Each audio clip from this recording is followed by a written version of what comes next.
Os salmos fizeram parte da minha vida como nenhum outro ano anterior. E os salmos, ele é aquilo que acompanhou a vida de grandes homens e mulheres de Deus.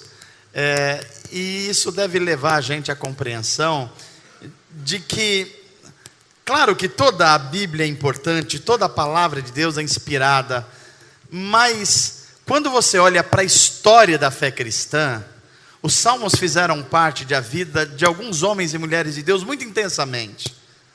Por quê? Porque os salmos escancara a alma, ele fala de sofrimentos, ele fala de ansiedades, de angústias, de desesperos, mas da provisão de Deus, do cuidado de Deus, do abraço de Deus aos necessitados.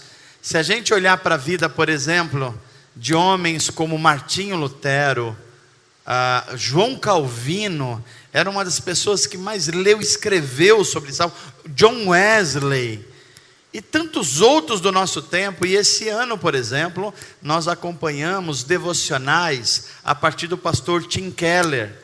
E dia após dia, nós nos dedicamos a isso. Para mim foi um bálsamo diário. Todo dia uma porção diária da palavra de Deus. Eu não sei quantos de vocês aqui compartilharam isso. A quem chegou pelo menos parte desses devocionais durante o ano de 2018 dos salmos que eu enviei? Levanta a mão só para eu saber aqui. Olha que maravilha, que maravilha. Então foi a minha porção diária que eu compartilhei com vocês. Mas hoje eu queria dedicar esses últimos minutos aqui antes da ceia do Senhor a compartilhar uma proposta de vida a partir dos salmos. Uma proposta de vida. Eu essa semana li tantos conselhos. Eu trabalho com finanças e estou sempre antenado com essas coisas por conta da profissão. E eu vi gente falando assim, 10 conselhos para uma vida de sucesso em 2019. Outros assim, 7 projetos que não tem como falhar. E vi também pessoas meio místicas dizendo assim: se você no dia 31 estiver com a cor certa da roupa, o seu ano de 2019 vai ser muito bom. E aí vieram 3 ideias que eu achei interessante. Primeiro, use a roupa de cor branca, porque branco quer dizer paz. Quando você usa o branco, você atrai paz, relacionamentos de paz, você cria harmonias, ou seja, você vai viver num ambiente assim, quase de um conto de fadas. E eu me lembrei que os médicos usam branco, não usam, gente? Quantos dias do ano normalmente? Dá para dizer que os médicos estão vivendo assim num conto de fadas ou não? Parece que tem alguma coisa que não está funcionando aí, Duda, nessa cor branca. Mas vem um outro e diz, não, o bom mesmo é você vestir de amarelo. Olha eu aqui hoje. Amarelo, porque amarelo atrai dinheiro. Olha só que beleza. Deixa eu ver quem está mais como eu aqui hoje. Olha lá, Vomir tá também. Tem mais gente aqui, tem um pequenininho, o Enzo tá também. Enzo, nós estamos, a Thalita tá também, tem mais gente aqui. Isso que a Débora, olha lá, Débora. Muito dinheiro em 2019, Jefferson. Muito dinheiro. Mas aí eu me lembrei que os profissionais do correio usam amarelo o ano inteiro. E parece que não necessariamente está chovendo dinheiro para o pessoal que entrega as cartas. Mas talvez seja um problema de cor, não é nem o branco nem o amarelo. Aí eu li que a cor era o vermelho. Porque vermelho atrai vida romântica boa. Ó, que beleza. Olha a Letícia ali, olha. O vermelho atrai harmonia. As coisas assim ficam legais nos afetos. E eu fiquei olhando e pensando assim, puxa, tem um partido no Brasil que a cor é mesmo? E parece que as coisas não andaram muito bem para esse tipo de coisa, né? As coisas complicaram. Então, Parece que esse aconselhamento das cores não é um bom caminho para a vida. E tem tantos outros. Mas eu queria alguns minutos aqui compartilhar um caminho de vida, uma proposta de vida a partir dos Salmos. Salmos. E eu quero falar hoje de 15 salmos. E vai terminar antes de 2019 essa mensagem. 15. Os salmos e uma proposta de vida para 2019. Quando você olha no meio da sua Bíblia, você abre nos salmos, basicamente. Há 150 salmos. 150, nós caminhamos por ele durante esse ano de 2018. Mas há um grupo de salmos dentro do livro de Salmos, muito especial. Eles são conhecidos como os poemas ou os salmos da peregrinação.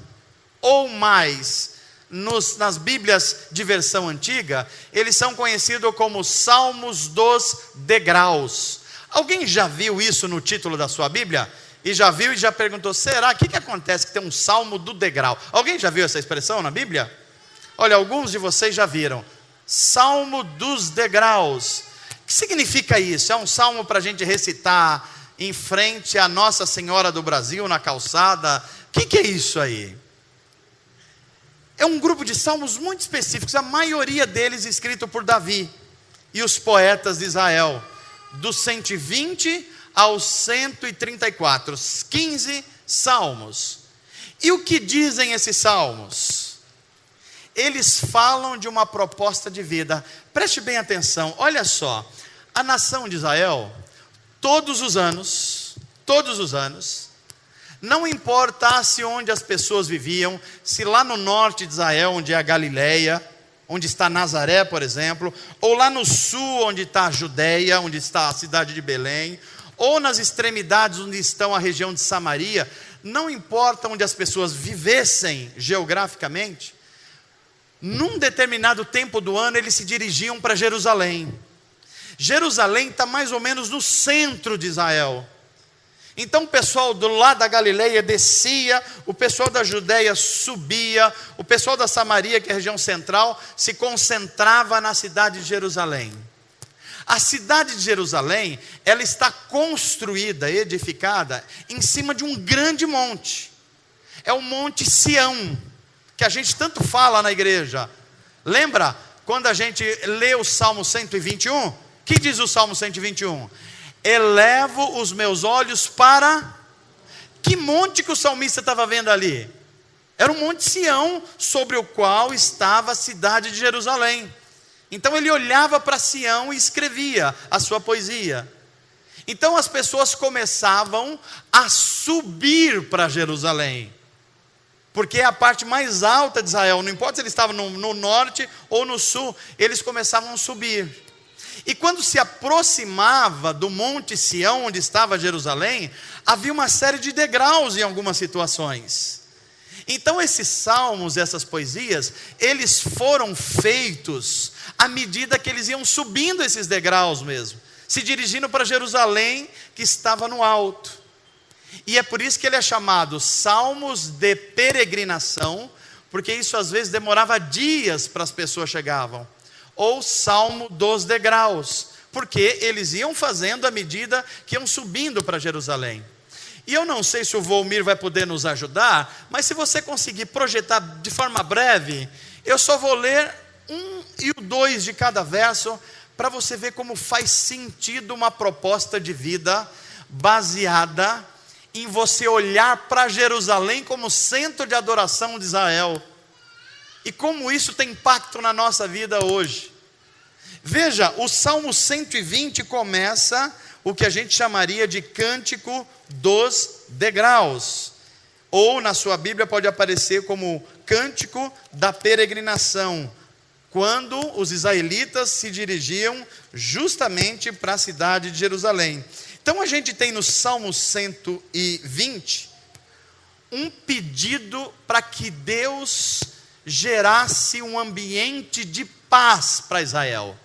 Era oração anual. À medida que eles iam caminhando, eles oravam por paz. E olha o que diz o Salmo: eu clamo pelo Senhor na minha angústia, e Ele me responde: Senhor, livra-me dos lábios mentirosos e da língua traiçoeira. Se você pegar o final agora desse Salmo: sou um homem de paz, mas ainda que eu fale de paz, eles só falam de guerra. Um salmo que está dizendo assim: Senhor, eu estou tentando viver bem com as pessoas, mas nem sempre isso é possível. Eu estou tentando falar de paz, mas mesmo tentando falar de paz, tem gente querendo fazer guerra. Senhor, me dá um tempo de paz e guarda a minha vida. Essa é a sua oração nessa manhã também? Agora olhe o Salmo 121, estamos subindo os degraus para Jerusalém. O 121 você vai se lembrar, que diz assim: e pergunto, o que eu pergunto? E a resposta qual é? Tenta imaginar os israelitas subindo para Jerusalém, e eles olham o Monte Sião, e ele olha o Monte Sião e diz assim: como é que Deus vai nos guardar? Será porque Jerusalém está estabelecida no monte? Não. O meu socorro não vem de proposta militar, de proposta política, de proposta da economia. O meu socorro vem do Senhor. É para Ele que eu estou olhando. Amém, gente? É a sua oração nessa manhã também? Olha o Salmo 122. Eles estão indo para Jerusalém para adorar no templo. O que diz o Salmo 22? Alegrei-me. Em que situação? Alegrei-me quando me disseram: vamos à casa do Senhor. Os nossos pés já se encontram dentro das tuas portas, ó Jerusalém. É gente que vibra com a possibilidade de adorar em comunidade. Senhor, eu estou adorando em comunidade. O meu projeto de vida é dentro da tua comunidade. Olha o Salmo 123. Estamos subindo para Jerusalém. Para ti levanto os meus olhos, a ti que ocupa o teu trono nos céus. Assim como os olhos dos servos estão atentos à mão do seu senhor, e como os olhos das servas estão atentos à mão da sua senhora, também os nossos olhos estão atentos ao Senhor, ao nosso Deus, esperando que Ele tenha misericórdia de nós. Isso é um projeto de vida. Aconteça o que acontecer, eu estarei olhando para o Senhor. Aconteça o que acontecer, a palavra dele vai guiar os meus passos. Aconteça o que acontecer, eu vou me agarrar nele, porque ele é a minha salvação. Vamos continuar subindo. Salmo 124. Eles olham para o ano que está terminando e dizem assim: se o Senhor não estivesse do nosso lado. Ó Israel, repita: se o Senhor não estivesse do nosso lado, quando os nossos inimigos nos atacaram. É a nossa oração aqui hoje. A gente está indo para 2019 e a gente olha para 2018 e a gente olha para um atestado médico problemático e fala assim: se não fosse o Senhor cuidando da minha vida. Você olha para os seus filhos que passaram por tribulações, por dificuldades, quase fugiram das suas mãos, mas você está aqui. E o Senhor guardou eles, e você olha para trás e fala assim: se não fosse o Senhor que guardasse os meus filhos. Você olha para a sua própria fé, e você às vezes talvez tenha vindo em trancos e barrancos. Talvez a sua vida de fé não foi muito regular esse ano, mas você olha para trás e vê a mão do Senhor guardando você, e você diz assim: se não for o Senhor sustentando a minha alma, ó Israel, repita, a gente tinha sido engolido vivo pelas dificuldades da vida. Essa tem sido a sua oração hoje de manhã? Mas olhe para o salmo seguinte, estamos subindo um monte Sião. Esse também você consegue lembrar, porque tem músicas que a gente canta. Os que confiam no são como o monte. Gente, para onde que eles estavam olhando, subindo para Jerusalém? Para o monte. Eles estão impressionados com a firmeza do monte Sião. E eles falam assim: aqueles que colocaram a sua confiança no Senhor são como esse monte aí. Eles não se abalam esse monte, pode acontecer o que acontecer. Ele permanece para sempre. Assim são aqueles que confiam no Senhor. Como os montes cercam Jerusalém, assim o Senhor protege o seu povo desde agora para sempre. Olha o salmo seguinte, o 126. Esse salmo fala de restauração, de renovo. O salmista olha e fala assim: eu estou me lembrando da época que o Senhor nos trouxe do exílio. E ele diz assim: quando o Senhor nos trouxe de volta do exílio da Babilônia, o nosso coração se encheu de riso, a nossa boca ficou alegre, nós cantamos ao Senhor, nós fizemos cultos alegres, nós testemunhamos o amor e o livramento de Deus. Mas aí ele se lembra que essa alegria ficou um pouco pelo meio do caminho, que chega uma hora que a gente recebe uma bênção do Senhor, a gente celebra, mas daqui a 3 semanas a gente esquece que Deus guardou a gente. Daqui a 1 mês a gente esquece que Deus proveu a nossa família. Daqui a 3 meses, se a gente não se cuidar, a gente já está blasfemando contra Deus. Mas ele, no meio do salmo, ele diz assim: coisas grandes fez o Senhor por nós, por isso que nós estamos alegres. Mas aí ele se lembra que ele não está tão alegre assim agora. Aí ele escreve o verso seguinte: Senhor, restaura-nos assim como enches o leito dos ribeiros do deserto. Talvez essa tenha sido a oração nossa nessa manhã. Senhor, assim como o Senhor gerou alegria na minha vida em momentos de tantas bênçãos, gera de novo, enche esses ribeiros do deserto de águas vivas. Amém, gente? Essa pode ser a nossa oração essa manhã? Olha o Salmo 127, esse você conhece também. Se não for o Senhor o construtor da casa, em vão trabalham os sentinelas. Se não for Deus sustentando a minha vida, não adianta você trabalhar e eu, de segunda a domingo, nem na madrugada, nem no final de semana, nem toda hora. Se Deus não guardar, não adianta você colocar o melhor alarme na sua casa. Se Deus não colocar as mãos, não adianta você ter o melhor plano de saúde no Einstein, porque o pessoal do Einstein também morre. É Deus que sustenta a nossa vida. É isso que o Salmo está dizendo. Será inútil levantar cedo, olha isso, e dormir tarde, trabalhando arduamente por alimento. O Senhor concede o sono àqueles a quem ama. Não é lindo isso, gente? Mas eles continuam subindo. Salmo 128, o Salmo da família. Como é feliz quem teme ao Senhor, em quem anda nos seus caminhos, nos seus preceitos. Você comerá do fruto do seu trabalho e será feliz e próspero. Você recebe essa palavra de Deus hoje? Amém. Próspero não é você ter tudo o que você quer. Prosperidade na Bíblia é você ter tudo o que você precisa para viver conforme o projeto de Deus. Que essa prosperidade chegue sobre cada um de nós. Olha, o salmo continua, 129. Um salmo que você abre o coração como salmistas e diz: Senhor, em 2018, muitas vezes me oprimiram. Aí você pode se lembrar dos outros anos: Senhor, não foi só 2018 não, foi 2017 também, teve muita gente que me oprimiu, Senhor.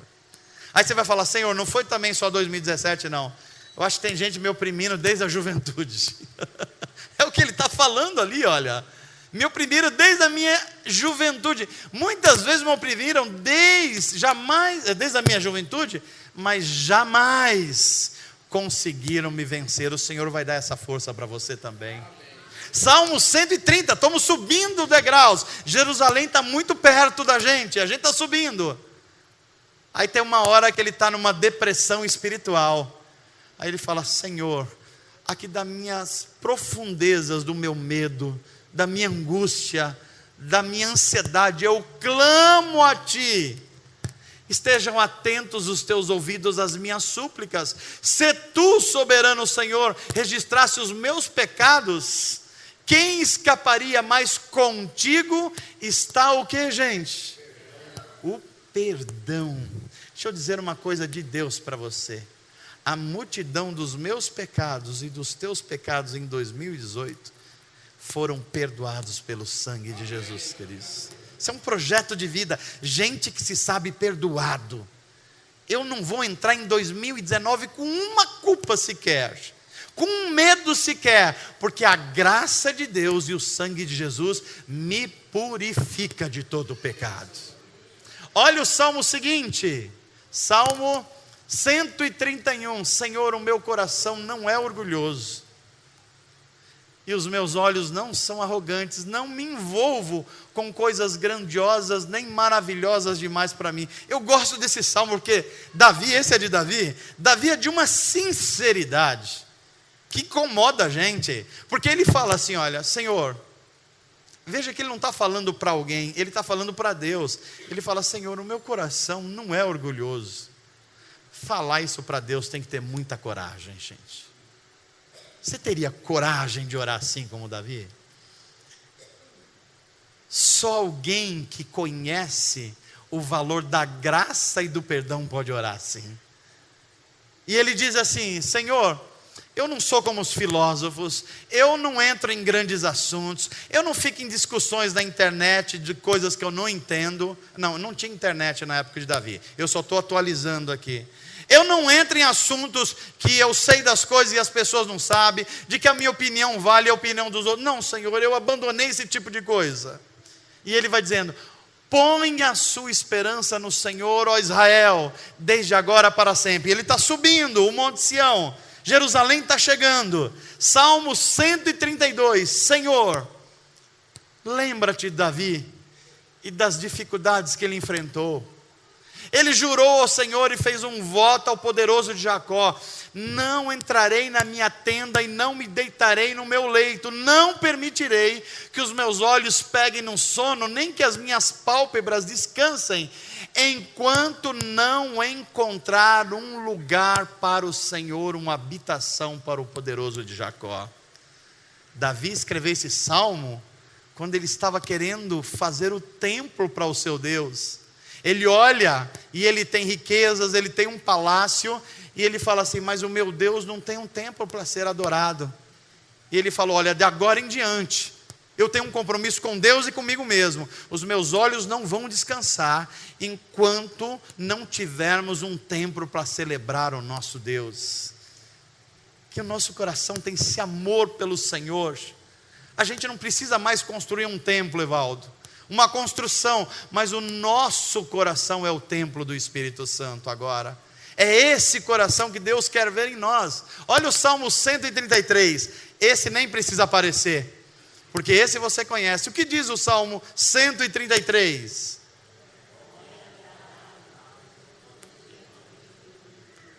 Não lê agora ali não. Você já decorou esse salmo desde quando você tinha 1 ano e meio de idade, não é verdade? Diga aquilo que está vindo na sua mente, nem precisa ler, vai lá.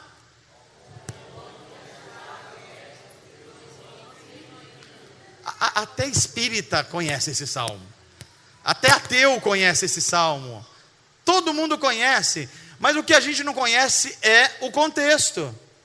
Eles estão subindo para Jerusalém, eles estão subindo o Monte Sião, e ele dá uma olhadinha ao seu redor e vê todo mundo junto para o mesmo objetivo, todo mundo indo adorar a Deus, todo mundo fazendo o seu projeto de vida para o ano que vem, e ele dá uma olhada ao seu redor e fala assim, puxa, que coisa boa, que coisa bela, que coisa suave, quando a gente está em união, todo mundo deixou os seus afazeres, lá na Judéia, lá na Galileia, nas cidades de Samaria, e a gente agora está caminhando para adorar a Deus. Como isso é bom, é como um óleo que desce pela cabeça, pelas barbas e pela gola do sacerdote. É como o Monte Hermon, ele olha para o outro monte, o Monte Hermon, e fala assim, naquele monte a neve está lá em cima, é o único monte de Israel que tem neve, e quando começa a esquentar, a neve começa a derreter, e aquela água que vem da neve vai criando vida, planta, saúde, para toda a região ao em volta dela. que a nossa vida experimente essa unção do Senhor em 2019. E nós terminamos com o Salmo 134. Chegamos a Sião, chegamos a Jerusalém. O nosso projeto de vida agora encontra o seu ápice. E aí o salmista olha para todo mundo e fala assim: gente, venham, bendigam ao Senhor todos vocês, todos os servos do Senhor, vocês que servem. Quando, gente? Quando, gente? Por que é que está escrito isso na Bíblia Sagrada? Porque simplesmente o salmista não falou assim: venham todos vocês que servem ao Senhor, vamos adorar a Deus. Mas tem uma palavra aí que parece estar fora do salmo: todos vocês que servem de... A nação de Israel tinha um serviço sacerdotal, que era por turnos. Por exemplo, Zacarias, pai de João Batista, quando o anjo visitou, ele estava num turno servindo. E aqui, os sacerdotes, alguns deles faziam o turno da noite. Só que turno da noite, a turma não vai muito para a igreja. O pessoal vai para a igreja domingo de manhã. Mas se você marcar um culto às 2 da manhã, oração da madrugada, vai vir muita gente? E como é que o sacerdote se sente assim? Provavelmente vai ele e a esposa dele no máximo na oração das 2 da manhã. O salmista tem essa percepção, olha que coisa bela.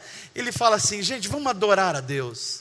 Mesmo você que se sentiu sozinho, se você adorou a Deus sozinho, se você fez algumas coisas sozinho e você não se sentiu na comunidade, Deus está chamando você também. Até você que serviu à noite, vem, vamos bendizer ao Senhor.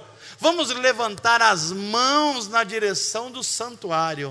Vamos bendizer ao Senhor, porque de Sião os abençoe o Senhor. Que Senhor? Aquele que fez os céus e a terra. Amém, gente? Agora você já sabe o que são os cânticos dos degraus. Agora você já sabe porque a Bíblia Sagrada, através dos salmos, tem guiado a vida de tantos homens e mulheres. O seu projeto de vida não é um projeto de se vestir de branco. Não é um projeto místico de amarelo ou vermelho. O seu projeto não é fazer algumas mandingas, nem comer algumas comidas.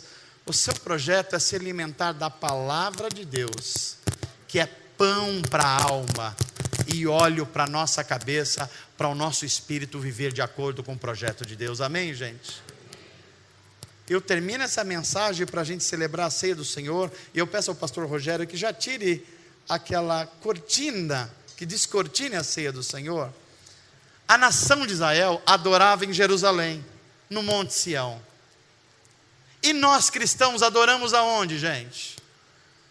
É em Jerusalém?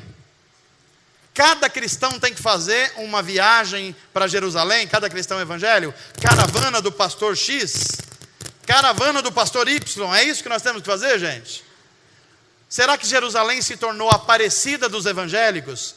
Assim como os católicos vão para Aparecida, os evangélicos vão para Jerusalém? É isso que acontece, gente? Não é, nós deixamos de ler a Bíblia, porque há 2000 anos atrás, uma mulher chegou em Samaria, uma mulher com uma moral complicada, talvez uma prostituta, e olha para Jesus e fala assim: Jesus, onde é que a gente tem que adorar? É no Monte Gerizim em Samaria, ou no Monte Sião em Jerusalém? Aí Jesus fala uma palavrinha para ela e diz assim: mulher, de agora em diante já chegou o tempo que a adoração não tem mais geografia, não é nem Samaria e não é nem Jerusalém. Agora o Pai procura adoradores, adoradores que o adorem em espírito e em